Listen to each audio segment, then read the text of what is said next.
Oke, bismillahirrahmanirrahim. Assalamualaikum warahmatullahi wabarakatuh. Teman-teman sekalian, apa kabarnya? Mudah-mudahan sehat selalu dalam lindungan Allah. Nah, alhamdulillah kita bisa jumpa lagi pada pagi yang berbahagia ini untuk membahas satu tema yang dari seminggu yang lalu ya, di grup Tadabbur Institute tuh menjadi perbincangan, ya kan? Dan banyak sekali pertanyaan gitu.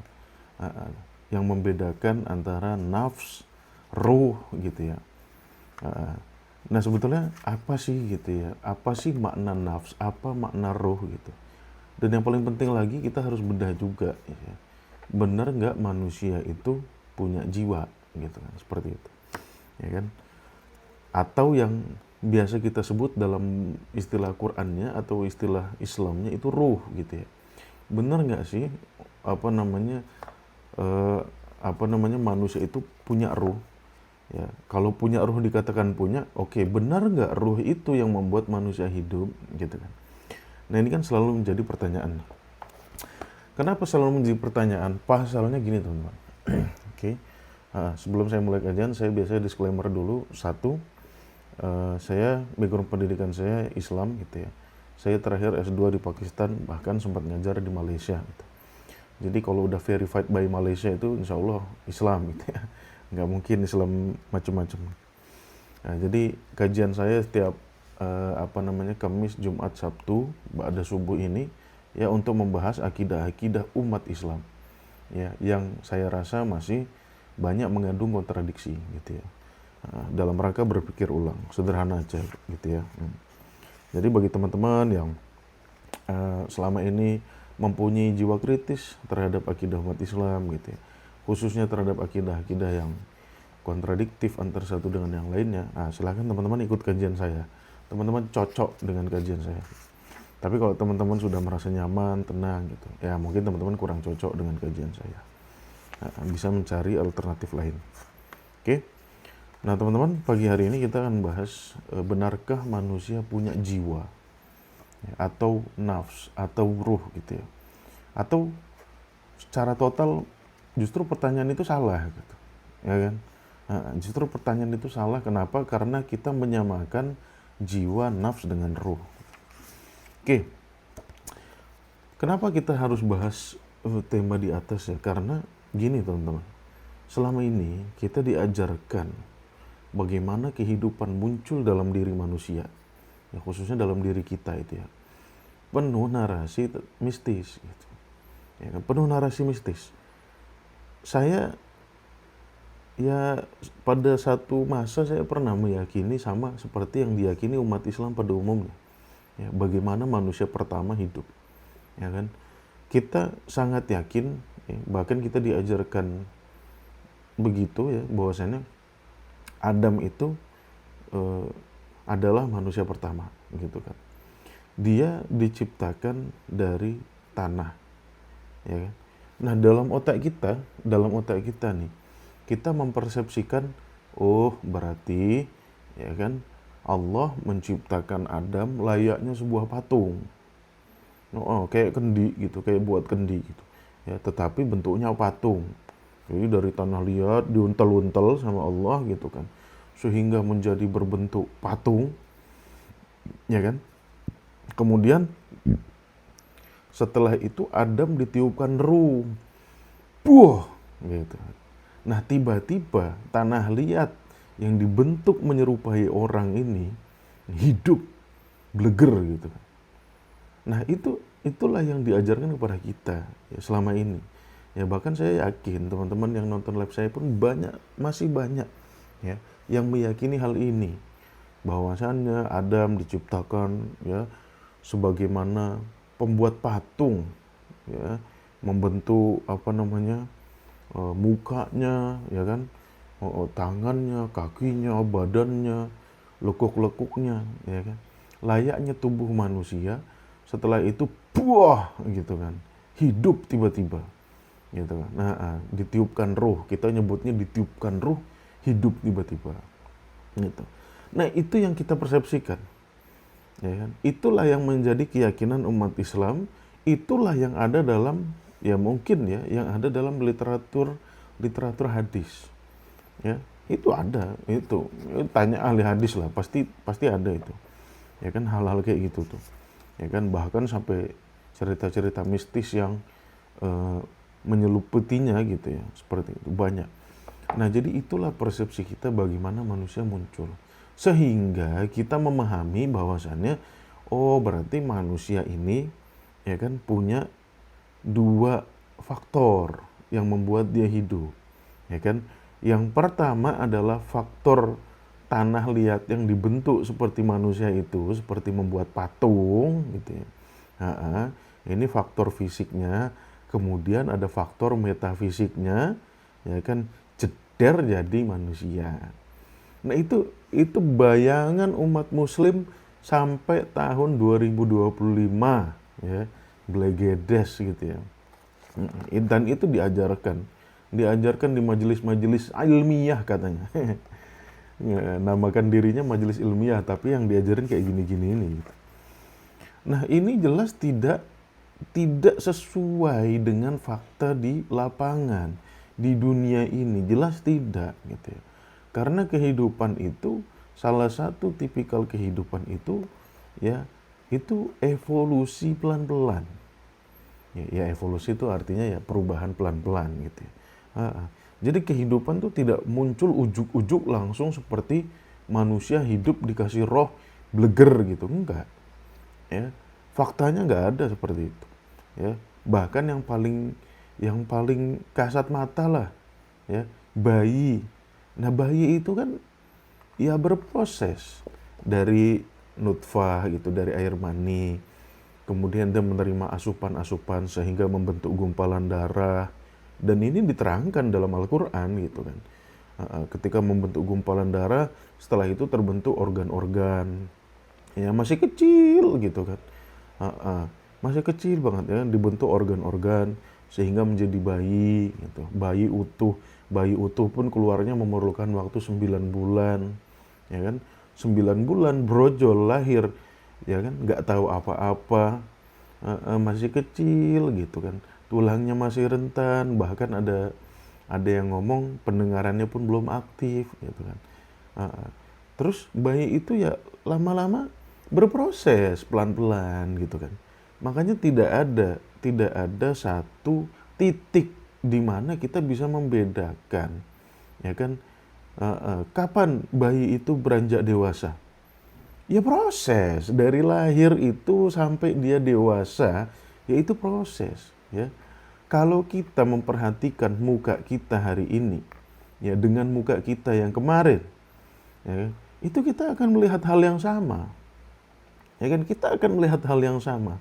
Tetapi kalau kita bandingkan diri kita umur 30 tahun dengan umur 5 tahun, jelas ada bedanya. Itu yang namanya evolusi.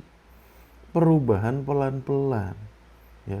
Dan itulah yang terjadi pada setiap entitas hidup di muka bumi ini. Dan yang lebih telak lagi, itulah yang diajarkan Al-Quran. Surat Al-Hajj ayat 5 lah contohnya kan. Itu kan Tuhan berbicara tentang embriologi. Bagaimana proses yang tadinya air jadi nutfah, jadi segumpal darah, ya kan. Kemudian ada yang terpola dengan baik, ada yang tidak terpola dengan baik, ya kan. Kemudian terbentuk tulang belulang gitu kan. Kemudian otot menjeliputinya. Nah, ini kan proses pelan-pelan gitu. Ya kan? Dan kita bisa melihat itu. Ya, apalagi di tengah teknologi ya, di tengah era yang penuh teknologi seperti ini. Itu bukan hal yang simsalabim.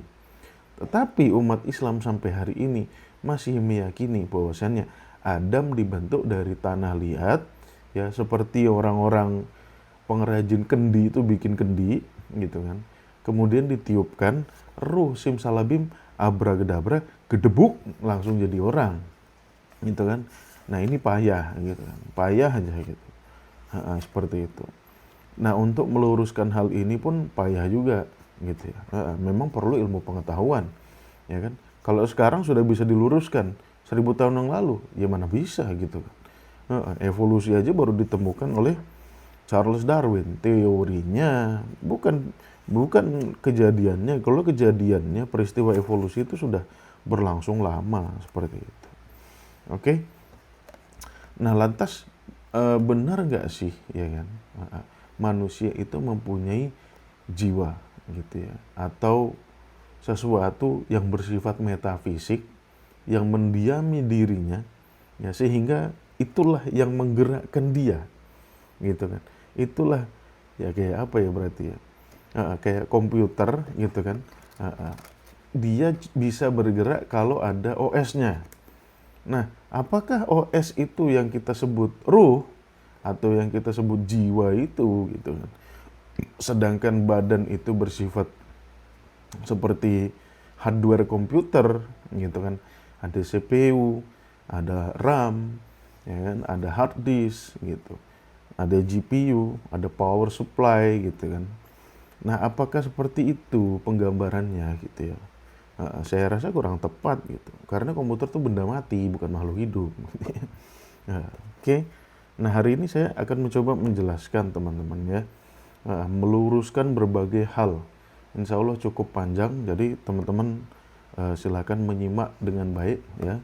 Mudah-mudahan teman-teman dapat ilmu pengetahuan dari Al-Quran ya, dari penuturan yang saya sampaikan. Teman-teman Tadabbur Institute, saya mohon tetap tap layar biar makin banyak yang mengetahui informasi tentang kajian kita. Oke, gini teman-teman ya.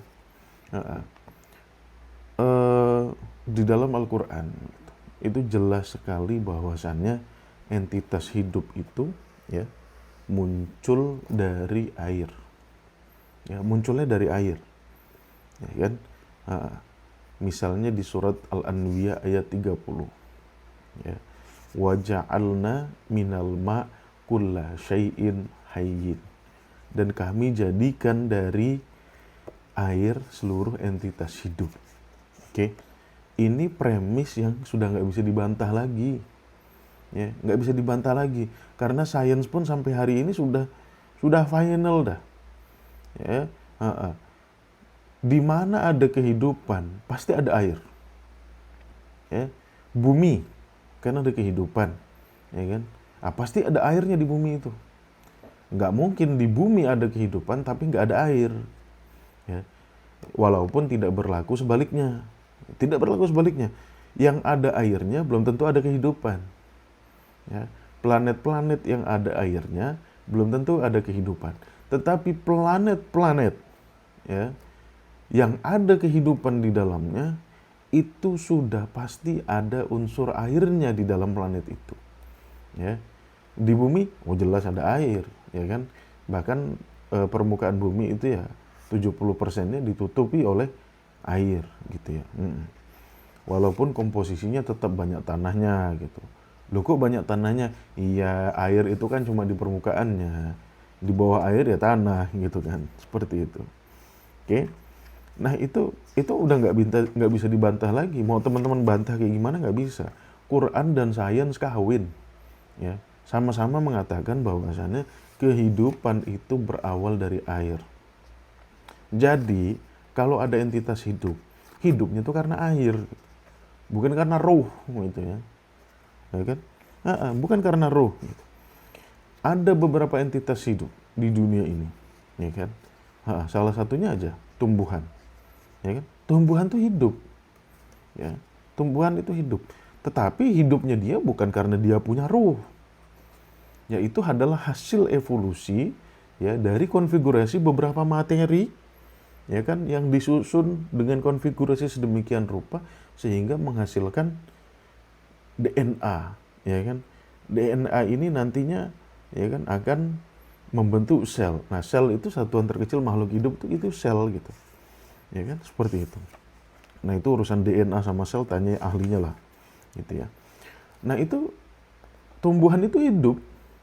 Tetapi nggak ada satu informasi dalam Al-Quran pun tumbuhan ditiupkan ruh gitu. Ya, nggak ada. Yang ditiupkan ruh cuma manusia gitu. Artinya asumsi kita selama ini, ya kan, baik asumsi liar kita atau asumsi kita dalam menginterpretasikan Al-Quran, yang mengatakan bahwasannya kehidupan manusia berasal dari ruh itu salah. Kenapa? Karena tumbuhan ya yang tidak ditiupkan ruh pun hidup. Karena hewan yang tidak ditiupkan ruh pun hidup. Ya. Jadi segala bentuk ajaran ya tentang adanya metafisik ya, hal metafisik berbentuk lelembut, berbentuk ghost gitu ya, berbentuk spirit, berbentuk atma atau apalah namanya, itu salah semua gitu. Ya kan? Karena pada dasarnya ya seluruh entitas hidup ya itu hidup karena air dengan konfigurasi molekul tertentu. Ya kan? Ada satuan terkecilnya. Ya. Dulu kita hanya meyakini bahwasannya yang hidup hanya berasal dari yang hidup. Teorinya namanya biogenesis gitu. Nah, sekarang ya ilmuwan sudah tidak lagi menutup kemungkinan terhadap abiogenesis. Apa itu abiogenesis? Abio, A itu kan artinya tidak. Ya kan? Bio itu makhluk hidup. Genesis itu kemunculan satu entitas hidup gitu ya. Nah, mungkin dulu ilmuwan hanya meyakini satu hal, yaitu biogenesis, ya kehidupan lahir dari yang hidup. Ya. Tetapi teori ini ya tidak Qur'ani gitu. Kenapa? Ya karena kata Quran, yang hidup itu berasal dari yang mati. Ya kan? Entitas hidup itu berasal dari benda mati. Ya lebih spesifiknya ya itu tadi, air itu. Ya kan? Tuhan pun udah bilang di Quran. Nah, ketika saintis mengatakan yang mungkin hanya biogenesis, ya artinya teori ini keliru. Dan abad-abad ini mulai dibuktikan sama saintis bahwasanya ada kemungkinan abiogenesis. Ya, bahkan kalau penelitian terbaru itu sudah bisa bikin DNA itu. Bahkan bukan DNA, yang lebih kecil dari DNA itu namanya RNA. Sudah bisa itu bikin saintis sudah bisa bikin RNA gitu. Ya kan? Artinya mereka sudah memahami ya bahwasannya entitas hidup itu muncul ya karena adanya interaksi antar molekul. Ya molekulnya spesifik. Ya, kalau nggak salah itu yang penting unsur airnya pasti ada gitu kan. Nah, hidrogen tuh pasti ada. Ya kan? Nah, dengan konfigurasi tertentu gitu kan. Dipola sama saintis itu bisa menghasilkan entitas hidup. Ya kan? Jadi kehidupan itu tidak lahir dari ruh. Dan anggapan kita selama ini bahwasannya manusia diciptakan dari tanah ya seperti orang membuat kendi, itu salahnya ya pangkat 3 salahnya gitu ya. Udah salah pangkat 3 lagi gitu kan, seperti itu. Ya tidak pernah terjadi yang seperti itu. Ya kan? Artinya apa? Artinya kehidupan seluruhnya berasal dari air, dan anggapan kita bahwasannya manusia hidup karena ruh itu salah. Ya. Faktanya di dalam Al-Quran tidak ada tumbuhan ditiupkan ruh, tidak ada hewan ditiupkan ruh, tapi nyatanya hidup juga. Oke, seperti itu. Nah, entitas hidup yang kita kenal gitu kan ada beberapa. Yang pertama jin, ya kan? Jin itu terbentuk dari api. Loh, berarti kontradiktif dong ayat Quran, ya kan? Katanya yang hidup dari air. Kok jin dari api dikatakan entitas hidup gitu kan? Lah iya, maksudnya gini loh. Air itu kan senyawa yang terbentuk dari molekul hidrogen dan oksigen. 2 atom hidrogen dan 1 atom oksigen gitu ya. Nah, sekarang api bisa muncul dari hidrogen nggak? Ya bisa gitu. Karena hidrogen itu molekul yang paling sederhana, dan dia muncul di awal-awal terbentuknya alam semesta. Paling sederhana, helium sama hidrogen. 2 itu gitu. Nah, bisa nggak ya kan api muncul dari hidrogen? Ya bisa gitu. Jadi nggak ada pertentangan dalam ayat Al-Quran, asalkan kita mampu memahaminya dari sudut pandang ilmu pengetahuan, bukan pakai ngarang-ngarang. Ya, seperti itu.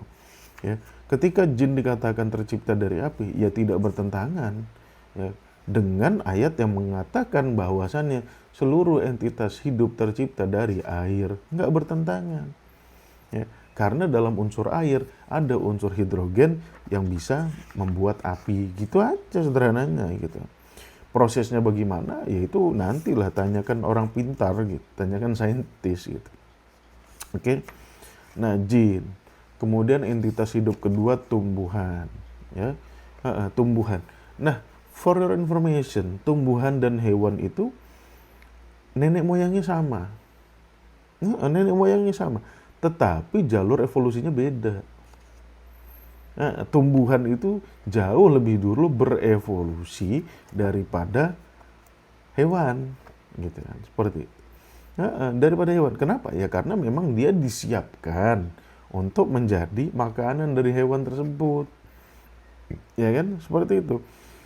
Allah selesaikan dulu makanannya berupa tumbuh-tumbuhan. Nah, tumbuhan itu makannya dari mana? Ya dari sinar matahari, dia bisa masak sendiri, ya. Masak sendiri ini istilah aja sebetulnya, ya. Prosesnya disebut sebagai fotosintesis gitu. Dia bisa masak sendiri tumbuhan, ya kan? Dengan adanya sinar matahari. Oh, berarti ketika itu matahari sudah ada. Ya sudah, tata surya sudah terbentuk gitu kan. Baru muncul entitas hidup. Ya kan, entitas hidup yang pertama kali muncul jin, kemudian itu tadi gitu, tumbuhan, ya kan. Nah, tumbuhan inilah yang berevolusi lebih dulu daripada hewan, ya kan. Nah, detail tentang evolusi tumbuhan, ya, saya tulis di buku ini, ayat-ayat evolusi, ya. Quran tuh banyak berbicara tentang evolusi tumbuhan, ya, dari mulai tumbuhan hijau, ya, di laut, ya. Kemudian bagaimana dengan siklus hidrologi, ya, sehingga memunculkan tanaman-tanaman di darat. Itu Quran jelasin lengkap sekali, ya kan. Jadi sebetulnya Quran itu mengajak kita berpikir logis sesuai ilmu pengetahuan. Nah, tetapi beberapa oknum dalam ajaran dalam Islam, ya, justru mengajak umat Islam untuk tidak mau berpikir logis ketika membahas Al-Quran. Loh, ini kan ya segendeng-gendengnya orang gendeng gitu ya. Nah, di buku ini saya jelaskan, ya, bahkan Quran itu mendetailkan istilah-istilah, ya. Tanaman yang hidupnya di laut, ya kan, tanaman yang hidupnya di bebatuan, tanaman akuatik, ya, kalau di laut itu kan akuatik, ya kan. Kemudian sampai menjadi tanaman yang berbiji, gitu kan, tanaman yang berbuah, yang berbiji, sampai ada tanaman yang tertanam di tanah, ya, sehingga dia bisa membentuk kebun-kebun, membentuk hutan tropis. Ini dijelasin semua dalam Al-Quran, dan itu semuanya merupakan proses alam, proses yang panjang, ya. Jadi kalau teman-teman mau tahu detailnya, ya, saya tulis di buku ini nih, ya, ayat-ayat evolusi, bagaimana evolusi tumbuhan, ya, berkembang, ya kan, dari mulai tumbuhan akuatik yang ada di laut sampai dia kok bisa hidup di darat, kok bisa membentuk hutan tropis. Itu kan hutan itu kan tumbuhan semua gitu, ya kan, seperti itu. Ini satu jalur evolusi dari tumbuhan yang telah mulai lebih awal daripada hewan. Nah, evolusi hewan baru terjadi kemudian, ya kan. Nah, kalau hewan spesifiknya di dalam Al-Quran disebut dengan dabah, ya kan, dabatun, ya kan. Kalau tumbuhan tadi istilahnya macam-macam, ya kan. Ada khodirun, khodirun itu tanaman hijau, ya mungkin itu bisa merujuk kepada cyanobacteria, ya kan. Ya, Quran kan bukan buku ilmu pengetahuan, dia buku semiotika, buku tanda-tanda yang merujuk kepada satu fenomena gitu. Nah, itu pinter-pinter kita merujuk ke fenomena yang mana gitu. Makanya jangan ngarang gitu ya. Seperti itu. Oke. Nah, itu istilah hewan dalam Al-Qur'an, yaitu dabah, ya kan. Nah, dabah ini ya berevolusi gitu. Ya kan? Contohnya aja di surat An-Nur ayat 45 itu. Wallahu khalaqu kulla dabatin min ma'. Allah menciptakan hewan ya, dari air juga. Pasti air gitu. Tumbuhan yo air gitu kan. Huwallazi anzala minas sama'i ma'an. Dialah Allah yang menurunkan dari langit itu air. Fa akhraja bihi minas samarat, dan dari air itu keluarlah tumbuh-tumbuhan yang menghasilkan buah-buahan. Pasti ada airnya. Ya, bullshit kalau ada kehidupan lahir tanpa air. Ya kan? Nah, begitu juga dengan dabah. Di surat An-Nur ayat 45 Allah juga udah bilang bahwasannya Allah menciptakan seluruh hewan dari air. Ya kan? Air yang membuat hidup tuh air, bukan roh. Kalau teman-teman beriman kepada Al-Quran nih, kalau nggak beriman terserah lah. Yang menciptakan kehidupan tuh air, ya. Di surat An-Nur ayat 45, wallahu khalaqa kulla dabbatin min ma. Allah menciptakan seluruh entitas hidup, ya, hewan dari air. Minhum man yamshi ala batnihi. Ada yang berjalan di atas perutnya. Ya kan, itu kan evolusi awal, belum punya kaki. Ya kan? Ikan itu ya termasuk berjalan di atas perutnya gitu kan. Belut ya. Entitas-entitas awal tuh belum punya kaki. Ya. Nah, hal ini yang bisa menjelaskan detail saintis, gitu, ilmu pengetahuan. Ya kan? Minhum man yamshi ala rijlain. Kemudian ada yang berjalan di atas dua kaki. Nah, ini kan evolusi juga. Pelan-pelan, gak ujuk-ujuk satu entitas atau satu spesies tiba-tiba langsung punya kaki jegrek gitu, enggak. Pelan-pelan gitu. Wa minhum man yamshi ala arba. Ada yang berjalan di atas 4 kaki. Ya. Nah, ketika Al-Quran menjelaskan kayak gini, ya kita pahami itu sebagai sebuah proses. Ya, yang seperti saya contohkan, seperti bayi di awal tadi. Ya, jangan kita beranggapan bahwasannya turun dari langit jebrek sapi, kambing, kuda, cencorang turun dari langit satu-satu. Nggak begitu ceritanya. Ya. Nggak begitu alam semesta bekerja, Mas Bro. Ya. Sapi, kecoa, iguana, buaya tiba-tiba turun dari langit jebret. Nggak begitu, ceritanya nggak begitu. Ya kan? Dunia alam semesta tidak bekerja seperti itu. Ya, alam semesta bekerja secara evolutif, ya, evolusioner. Ya, sebagaimana kita lihat pada perkembangan bayi, makanya Tuhan nyontohkan tuh mau didengar gitu loh. Ya kan? Lihat tuh Tuhan tuh nyontohkan seperti bayi itulah, lihat bagaimana dulunya yang cuma air kok bisa jadi manusia. Itu ada evolusi, ada proses pelan-pelan. Ya, enggak 1 menit 2 menit. Ya kan? Enggak 1 jam 2 jam, 9 bulan prosesnya itu sampai dia brojol. Brojol pun nanti sampai berdiri tegap seperti layaknya orang dewasa perlu berapa tahun lagi. Nah, itulah proses pelan-pelan namanya. Ya kan? Seperti itu. Nah, hewan itu tadi sama juga ya. Tidak ada Allah mengatakan hewan ditiupkan ruh. Ya enggak ada. Ya enggak ada hewan ditiupkan ruh. Tetapi nyatanya hidup juga. Ya hidup lah.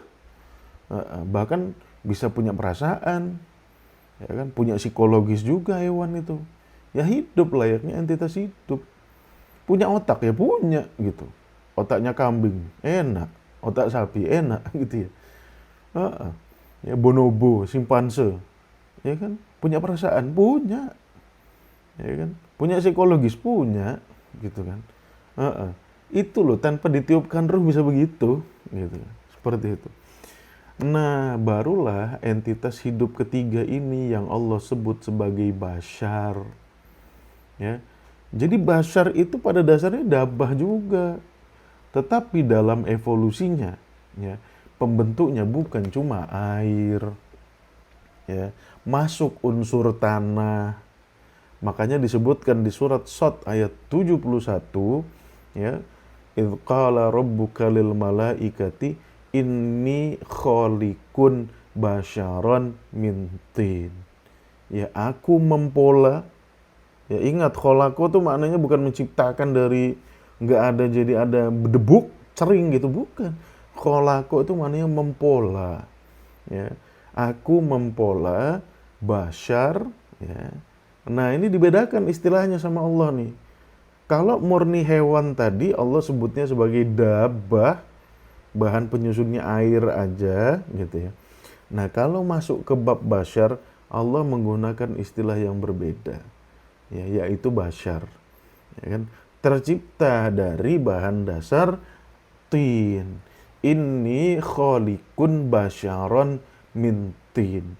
Aku ciptakan bashar dari tin.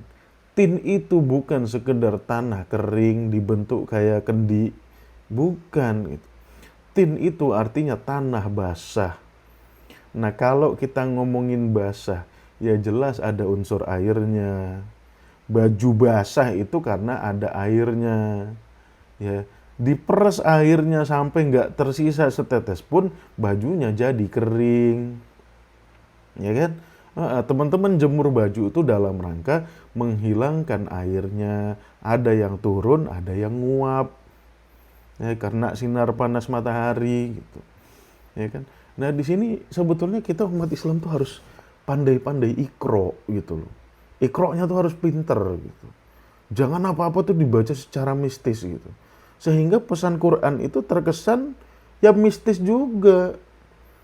Akhirnya kita sebagai umat Islam yang mengaku mendakwahi Al-Quran, ya mendakwakannya secara mistis. Padahal Al-Quran itu menarasikan dengan sangat logis dan rasional.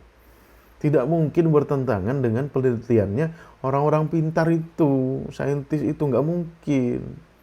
Ya, jadi kalau umat Islam sampai hari ini masih menarasikan logika mistika untuk menjelaskan Al-Quran, tobat kau. Ya, tobat kau. Gitu ya. Jangan lama-lama kau tersesat. Gitu ya. Ini teknologi sudah maju. Ya kan? Umat sudah mulai pinter. Ya. Ilmu pengetahuan bisa kita akses dalam hitungan detik. Kok masih aja berpikir logika mistika untuk memahami Al-Quran? Taubat kau. Gitu ya. Nah, udahlah, pesan saya itu aja, capek dah ngomong. Ya. Nah ini bashar. Bashar tercipta dari tanah dan air, ya kan. Ada fasenya, ya, seperti kemarin saya bilang, ada fasenya di mana bashar ini hanya hidup layaknya hewan biasa. Ada fasenya. Sehingga malaikat yang menyaksikan kehidupan bashar ini tidak lebih hanya sebagai perusak dan penumpah darah di muka bumi. Ya kan? Ketika Allah berfirman kepada para malaikat, surat Al-Baqarah ayat 30. Idz qala rabbuka lil malaikati inni ja'ilun fil ardi khalifah. Aku hendak menjadikan, ya kan, khalifah. Kemarin sudah kita bahas makna khalifah. Ya. Penerus, ya kan? Pengganti atau penerus dari entitas yang ada sekarang yang nantinya akan punah. Ya. Nah, bagaimana entitas hidup itu, ya kan, di mata malaikat, ya kan? Qalu ataj'alu fiha may yufsidu fiha wa yasfikud dima. Kok yang model begini kerjanya cuma ngerusak di bumi sama numpahkan darah, kau terusin. Biar punah aja nih Tuhan, gak usah diterusin gitu. Ibarat kata bahasa malaikat seperti itu. Ya. Ya karena spesiasi itu pasti ada punahnya gitu. Nggak mungkin spesiasi itu bertahan lama, ya ada punahnya. Ya kan? Jadi jangan teman-teman beranggapan seluruh spesies yang ada hari ini tuh dari sejak awalnya ada. Enggak. Ya. Zaman dinosaurus nyari merpati nggak ada gitu. Ya kan? Nggak ada gitu. Merpati itu spesies baru. Ya kan? Seperti itu. Nah begitu juga spesies-spesies yang dulu ada, belum tentu sekarang ada. Ya kan, spesies-spesies yang punah, ya kan, terancam punah kan banyak sekali. Gitu kan, banyak sekali. Dan itu teman-teman bisa googling, ya, cari di chat GPT, hitungan detik itu keluar semua datanya. Ya kan, seperti itu. Ya. Nah ini lajur spesiasi ini ada gitu. Ya kan. Makanya malaikat bilang, jangan yang jadikan yang kayak gini jangan diterusin ya Allah, biar punah aja mereka gitu. Karena perilaku mereka ngerusak. Yang ngerusak lingkungan bumi. Ya kan? Tapi kata Allah, inni a'lamu ma la ta'lamu. Ya kan? Aku tahu apa yang kau nggak tahu, malaikat. Tenang aja ya. Minum dulu.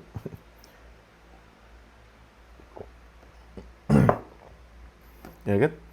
Nah, jadi ada fasenya di mana entitas bashar ini, ya, entitas manusia ini, hominidae ini, ya, hominidae apa hominidae sih, ya, intinya homonoid lah, ya kan? Ada masanya homo ini hanya hidup layaknya hewan biasa, gitu.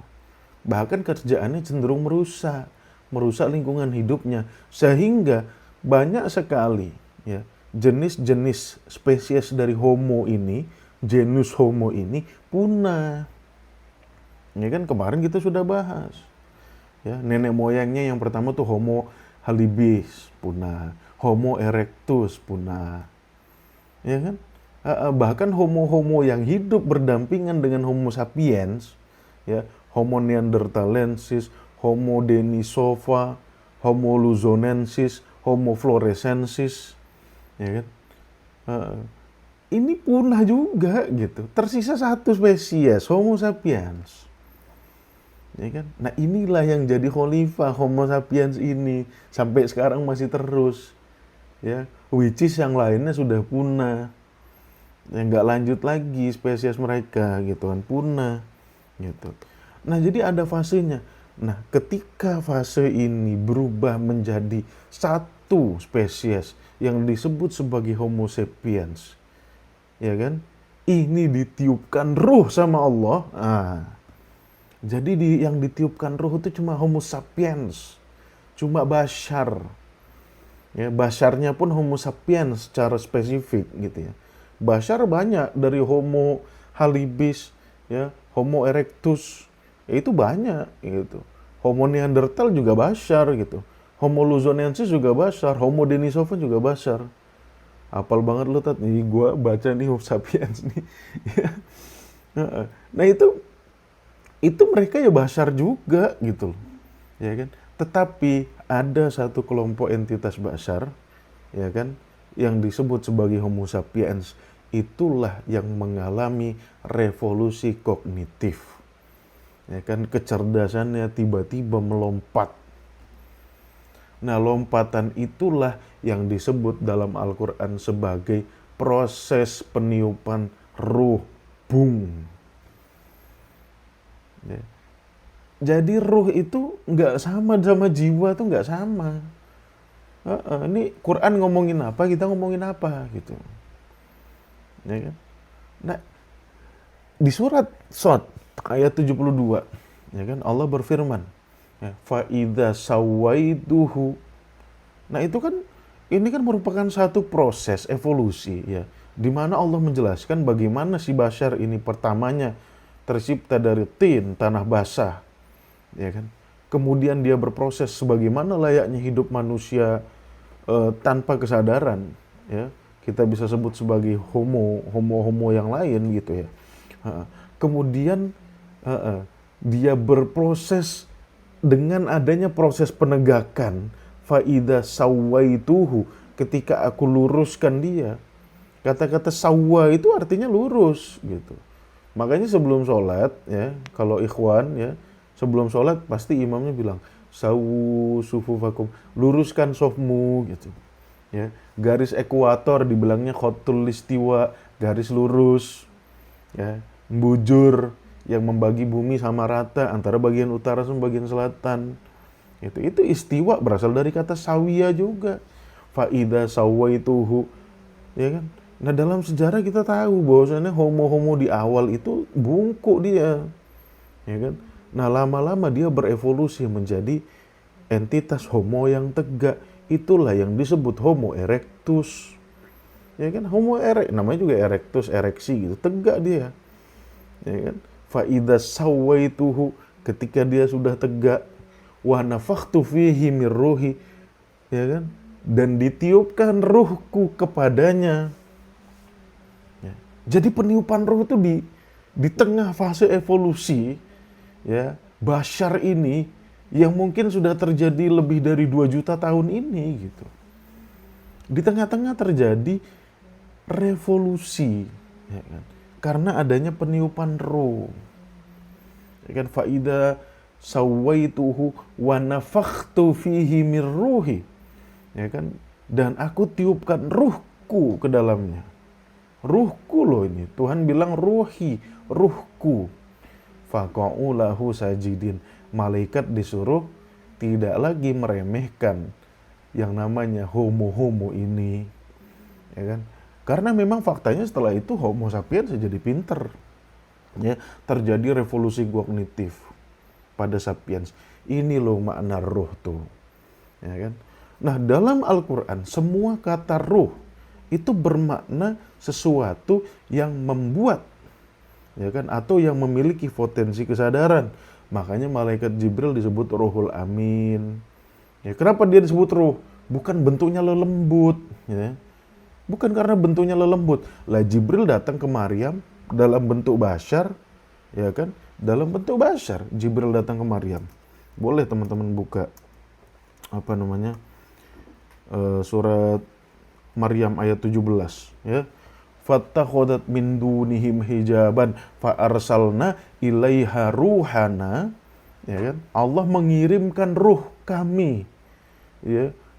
Allah mengirimkan ruhnya fatamatsalaha basyaron sawiyan, dalam bentuk manusia normal, ya. Jadi malaikat itu bukan lembut, ya. Kalau kita nggak ngelihat malaikat, artinya malaikat tuh nggak ada. Ya, mitos selama ini kita bilang Raqib Atid karena kira ada malaikat, nggak ada. Oh itu Raqib Atid kan ada di Quran itu. Ya, Raqib tuh artinya penjaga, Atid itu artinya teliti. Ya, penjaga yang teliti, bukan artinya malaikat Raqib Atid, gitu loh. Gitu, blegedes gitu ya. Jadi malaikat disebut ruh. Ya. Artinya malaikat itu sebagai entitas sadar. Ya, malaikat bukan kecoa yang nggak bisa dikomandokan gitu. Ya, Quran pun disebut ruh, ya kan? Wa kadzalika auhayna ilaika ruhan min amrina, kami mewahyukan kepadamu ruh, ya kan? Quran disebut ruh karena Al-Quran memiliki potensi kesadaran, ya. Nah, surat Asy-Syura ayat 52. Ya, begitu juga Nabi Isa yang bisa ngomong layaknya orang dewasa ketika ruhnya dibus sama Allah, diboosting, ya. Teman-teman bisa lihat di ayat Al-Quran, ya. Di surat Al-Maidah ayat 110, ya. Idz qala Allahu ya Isa ibni Maryam, ketika Allah berkata kepada Isa bin Maryam, Udhkur ni'mati 'alaika, ingatlah nikmatku kepadamu, wa ala walidatika, dan juga kepada ibumu. Idz ayyatuka biruhil kudus, ketika aku memperkuatmu dengan Ruhul Kudus, tukalliman nasa fil mahdi, ya kan? Usiamu itu masih dalam buayan, masih ditimang-timang, kau bisa ngomong layaknya orang dewasa. Nah, itu ruhnya di-boosting sama Allah. Diberikan roh tambahan sehingga dia bisa berbicara layaknya orang dewasa pada usia yang sangat kecil, ya, bahkan masih ditimbang-timbang. Seperti itu, ya. Jadi tidak ada makna ruh itu sesuatu yang membuat hidup. Nggak ada, Des, ya. Di Al-Anbiya ayat 30 tuh udah jelas lah, mau dibantah kayak gimana lagi. Sains pun udah final itu, ya. Bahwasannya yang menghidupkan tuh air, eksistensi air. Ada konfigurasi beberapa molekul sehingga menjadikan entitas hidup, ya kan? Seperti itu. Dan kehidupan itu semuanya berevolusi dari makhluk yang paling sederhana sampai makhluk yang paling kompleks, ya kan? Seperti itu. Nah, itu maksud dari ruh, ya kan? Jadi jiwa ini kita buang aja nih, ya kan? Ruh kita sudah jelaskan. Nah, bashar, ya kan, yang ditiupkan ruh melalui kelahiran baru, ya. Jadi yang disebut Homo sapiens yang mengalami revolusi kognitif itu kelahiran baru, ya kan? Bahkan malaikat disuruh sujud kepada Adam. Nah, Adam itulah sebetulnya Homo sapiens yang udah ditiupkan kesadaran itu gitu. Ya kan? Bahkan malaikat disuruh sujud sama Adam. Adam itu masih di dalam perut. Ya kan? Adam itu masih di dalam perut. Saya pernah bahas di video-video TikTok saya. Coba teman-teman cek lagi lah video-video TikTok saya yang membahas tentang Adam. Ya. Malaikat disuruh sujud sama Adam ketika Adam di dalam perut, ya. Masih dikandung gitu. Oke. Nah, ketika entitas bashar ini ditiupkan roh, ya, sehingga dia memiliki potensi kesadaran di dalam dirinya, ya, yang dengan itu dia nanti mengembangkan intelektualitasnya, ya, spiritualitasnya, moralitasnya, hidup modern layaknya manusia hari ini, bisa ngocol di TikTok seperti saya ini, bisa teman-teman dengarkan dari seluruh penjuru negeri, ya kan? Kita bisa hidup membentuk hukum, membentuk ini, membentuk teknologi, ya, membentuk sistem budaya, moralitas dan lain sebagainya. Itu karena adanya peniupan ruh, ya, yang mana sebelumnya itu belum diberikan sama Allah, ya kan? Ketika diberikan sama Allah, berubahlah kita menjadi manusia seperti hari ini, dan semuanya itu berproses pelan-pelan. Nah, setelah ditiupkan ruh inilah, ya, bashar, ya, bashar secara biologis namanya bashar, ya, dia punya penyebutan yang lebih spesifik, ya, yaitu insun, atau kita kenal dengan istilah insan. Ins, ya, sebagaimana di ayat wa ma khalaqtul jinna wal insa, insun. Basarnya tetap bashar, ya, kita sebagai biologis tetap bashar, ya kan? Tetapi untuk membedakan kita sebagai entitas bashar yang sudah memiliki kesadaran ini dengan entitas bashar yang belum memiliki kesadaran, ya, homo-homo yang lain itu, ya kan, dibuat satu istilah spesifik namanya insun atau insan, ya. Insun itu tunggal, jamaknya unasun, unas, ya, hamzah nun alif sin.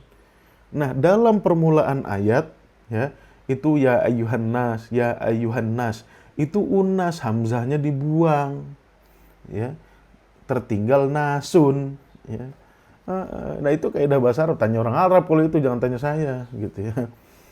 Kaidah bahasa Arab ya begitu itu, ya. Insun, insan, penyebutannya sudah berbeda, ya. Makanya kalau kita lihat Al-Qur'an, ya, selalu komunikasi itu ditunjukkannya kepada ya ayyuhan nas, wahai manusia, ya. Nggak pernah Allah tunjukkan ya ayyuhal bashar, nggak ada gitu, ya kan, karena bashar merujuk kepada entitas biologis, ya kan, yang belum ditiupkan kesadaran secara biologis saja gitu. Tetapi secara mentalitas, ya, itulah insan. Ya, sama seperti Nabi. Nabi juga bashar secara biologis. Tetapi secara dia mental, dia diberikan wahyu oleh Allah. Ya kan? Ini kata Tuhan di surat Al-Kahfi ayat terakhir. Ya kan? Kul.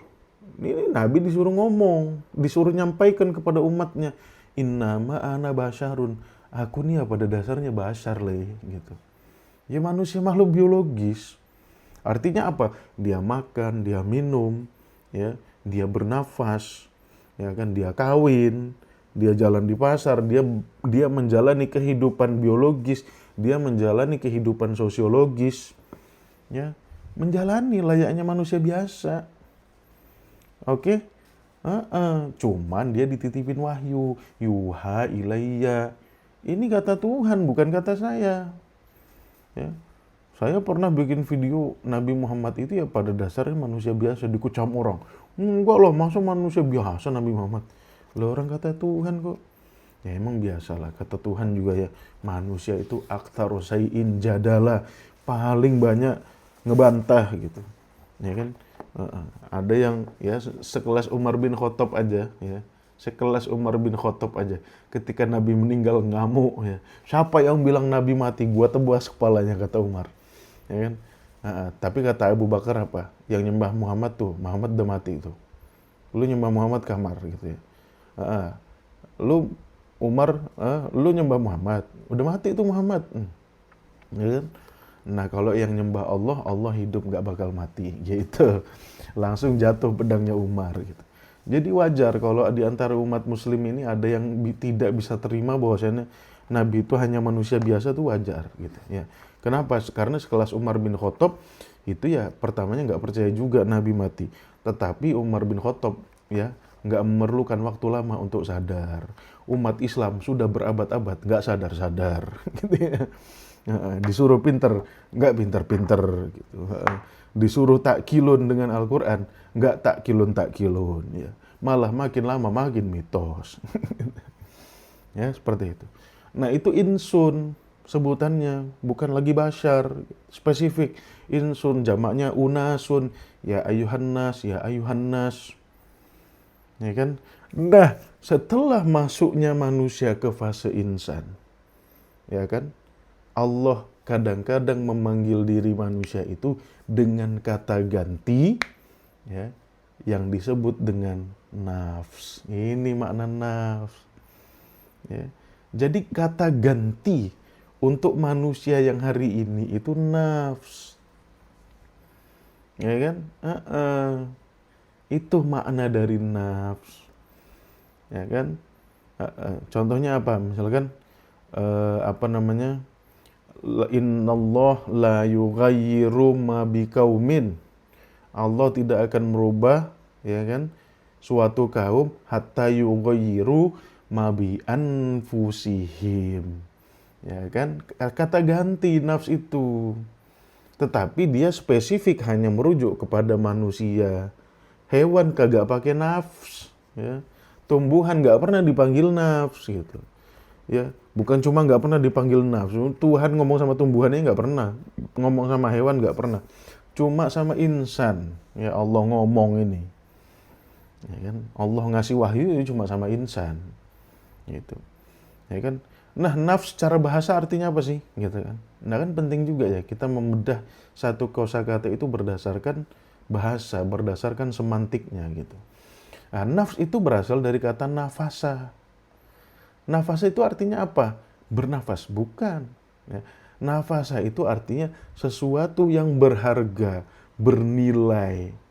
Ya. Kenapa? Karena keaktifannya, karena mobilitasnya yang tinggi. Itu makna nafs, nafasa. Ya kan? Makanya kalau di dalam majelis itu kalau orang Arab tuh selalu ngomong fi hadhil fursah an-nafisah gitu kan. Pada kesempatan yang berharga ini, nah itu digunakan kata nafis, ya. Nafis, nafasa juga. Kelahiran manusia sebagai momentum yang berbahagia, ya kan, sebagai momentum yang membuat orang tuanya senang, gitu ya. Itu disebutnya nifas. Nifas, makanya darah yang keluar pasca melahirkan disebutnya darah nifas. Itu dari nafasa juga. Jadi nafasa itu hanya merujuk kepada manusia, nafsun, kata ganti dari manusia ini. Ya kan? Atau aspek mental dari manusia ini. Itulah nafs. Ya. Jadi kalau kita ngomongin nafs, artinya kita ngomongin insan yang mana di dalam otaknya, ya, ada kecenderungan alamiah dia, ya kan, ada kecenderungan alamiah dia, gitu kan. Kecenderungannya apa? Ya minimal dua yang diinformasikan Allah, hawa dengan syahwat. Ya apa itu al-hawa? Ya kan? Nah biasanya kan kita sandingkan tuh hawa nafsu gitu. Apa makna al-hawa gitu kan? Hawa itu berasal dari vokal dasar hawiyah, artinya jatuh atau tergelincir. Ya. Jadi hawa yang dimaksud dalam Al-Quran itu kecenderungan manusia untuk berpikir, bertindak, dan menilai segala sesuatu itu salah. Nah kita cenderung salah gitu. Ya kan? Wajar. Manusia itu pasti pernah salah. Nggak ada sebiji manusia pun nggak pernah salah, tuh nggak ada. Ya. Nabi pun salah. Makanya dibetulin. Abasa wa tawalla. Oh dia kok tiba-tiba apa namanya? nggak mau memperdulikan anja'ahul a'ma ketika ada orang buta datang kepadanya, kena tegur. Ya, ya kan? Ya ayuhan nabi, la tuharrimu ma'ahallallah. Jangan kau mengharamkan yang Allah halalkan gitu. Nah itu kan artinya Nabi pernah salah juga gitu kan. Seperti itu, tapi Allah betulin ketika salah. Ya kan? Nah, hawa itu kecenderungan manusia untuk berbuat salah. Ya karena ada faktor basyariahnya itu. Ya kan? Nah, apapun yang ada dalam basyariah ya, seperti merusak di bumi, yufsidu fiha wa yasfikud dima, menumpahkan darah, itu berlanjut sampai sekarang. Tetapi ya kan sudah lebih mending daripada dulu. Ya kan? Sudah lebih mending daripada dulu. Dengan ditiupkannya kesadaran ini, ruh ini, minimal manusia tuh berdialektika, bisa mikir. Ya kan? Makanya sampai sekarang PD ketiga, Perang Dunia Ketiga belum terjadi karena manusia mikir. Dampaknya kacau nih kalau PD ketiga. Kalau perang nuklir kacau nih. Makanya negara-negara superpower pun bersikukuh gimana caranya jangan sampai terjadi PD ketiga. Ya kan? Kenapa ini bisa terpicu ya kan? Kenapa hal ini bisa sadar ya? Ya karena adanya potensi kesadaran itu. Gitu kan? Seperti itu.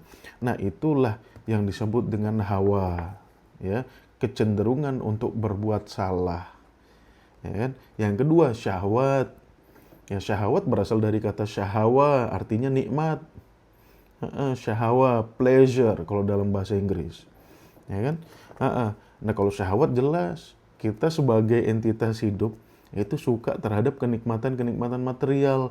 Contohnya apa? Ya itulah zuyyina linnas hubbus syahawat minan nisa. Ya kan? Kepada perempuan. Iya, syahwatnya lebih gila lelaki pada perempuan daripada perempuan kepada lelaki gitu. Ya kan? Wal banin pada anak-anak. Ya kan? Kalau kita sangat berpikir rasional, nggak mau kita punya anak. Ya kan? Tetapi di dalam diri manusia ini nggak bisa kita rasional 100%. Ya kan? Karena apa? Karena ada sifat-sifat basyariahnya tadi. Gitu. Ya kan? Sehingga boleh punya anak. Kata Tuhan boleh. Ya, boleh kau kawin banyak, boleh. Maksimal 4. Boleh kau punya anak, tapi diurusin anakmu gitu. Ya kan? Nah ini kan Tuhan tidak membatasi kita gitu. Ya, bahkan terhadap syahwat dan hawa Tuhan nggak membatasi kita. Dalam arti gini, manusia salah tuh Tuhan nggak marah. Ya karena memang dia punya hawa. Tetapi Tuhan marah kalau kau nggak mau berubah gitu loh. Ya, manusia punya syahwat, ya nggak apa-apa. Memang punya syahwat kok gitu kan. Tetapi dibatesin. Ya, jangan kayak hewan amat gitu. Kau tuh udah ditiupkan kesadaran. Ya, kalau mau kawin boleh pakai akad maksimal 4. Kau numpuk harta banyak-banyak kayak monyet misalkan. Kalau monyet disuguhin sama pisang ya, satu kardus, tangan kiri megang, tangan kanan megang, habis itu dia ngeraup lagi pakai badannya gitu. Ya, sama sifat manusia kayak gitu juga. Boleh kau ngumpulin harta, nggak apa-apa gitu. Ya kan? Tetapi jangan lupa infak, jangan lupa zakat gitu. Ya kan? Boleh. Jadi segala sifat-sifat basyariah itu diperbolehkan. Ya kan? Boleh kau numpahkan darah boleh, tapi kau makan, ya. Jangan numpahkan darah dipersembahkan ke Nyi Roro Kidul, dipersembahkan di bawah pohon beringin. Itu blow on namanya gitu. Ya boleh kau numpahkan darah silakan, tapi jangan berlebihan. Ya kan? Jangan nyiksa hewan. Makanya disuruh sembelih. Gitu kan, digorok di sininya langsung selesai putus mati. Gitu kan. Jangan disiksa hewannya, dimasukin karung, digebugin. Ya kan, jangan gitu. Kalau mau makan sembelih.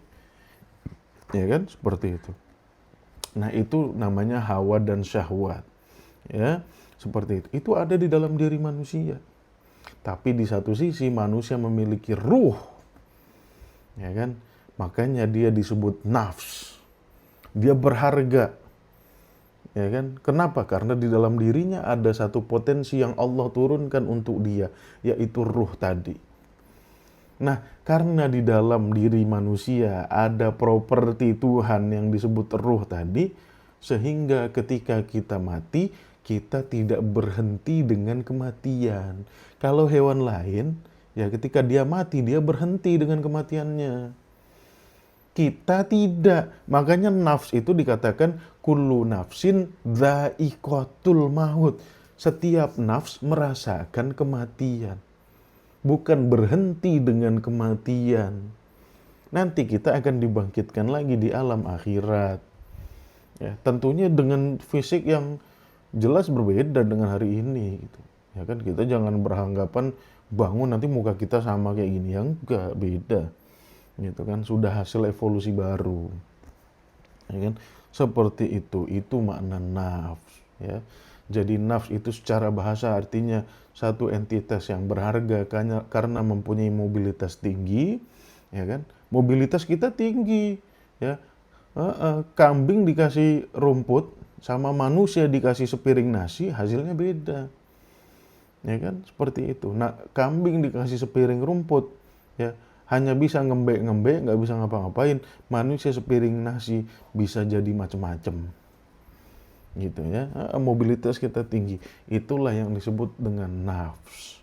Nah, nafs itulah yang akan terus tetap ada sampai kapanpun. Fisik manusia ya akan mengalami kematian, maut. Ya, entitas high, entitas hidup kita nih, ya nanti akan mati. Badan kita selesai ketika kematian. Tetapi nafs kita, ya kan, yang merepresentasikan adanya kesadaran dari Allah, yaitu nggak mati, gitu kan, tidak berhenti dengan kematian. Gitu. Nanti akan dibangkitkan lagi. Makanya seluruh istilah di akhirat itu Allah menggunakan nafs, nafs. Ya ayyatuhan nafsul mutmainnah irji'i ila rabbiki radiyatan mardiyah. Itu disebutnya nafs. Ya kan? Yuwaffa kullu nafsim bima kasabat. Ya kan, akan dikembalikan setiap nafs, ya kan, apa yang mereka telah perbuat. Itu kata ganti untuk insan. Ya di sana kita bukan insan lagi gitu ya. Entah apa namanya di sana, tetapi nafs kita ya tetap gitu. Oke. Nah, itu makna nafs ya. Jadi benarkah manusia punya jiwa seperti ghost gitu, seperti lembut memasuki tubuh kita? Nggak ada. Ya kan? Jadi nafs itu adalah entitas hidup, ya, manusia plus ruh, itu namanya nafs. Gitu kan, seperti itu. Nah, ketika jasad kita mati, nafsnya akan tetap hidup gitu kan. Sampai nanti dibangkitkan lagi. Ya kan? Nah, ini saintis pun ya kurang menerima gitu. Bahwasannya nanti akan terjadi kebangkitan ulang dengan memori yang sama gitu. Seperti itu. Ya itu urusan saintis lah. Tetapi anyhow saintis itu ya biar kata ateis-ateis gitu, mikirnya masih waras gitu. Umat Islam ini yang kacau balau. Oke? Seperti itu.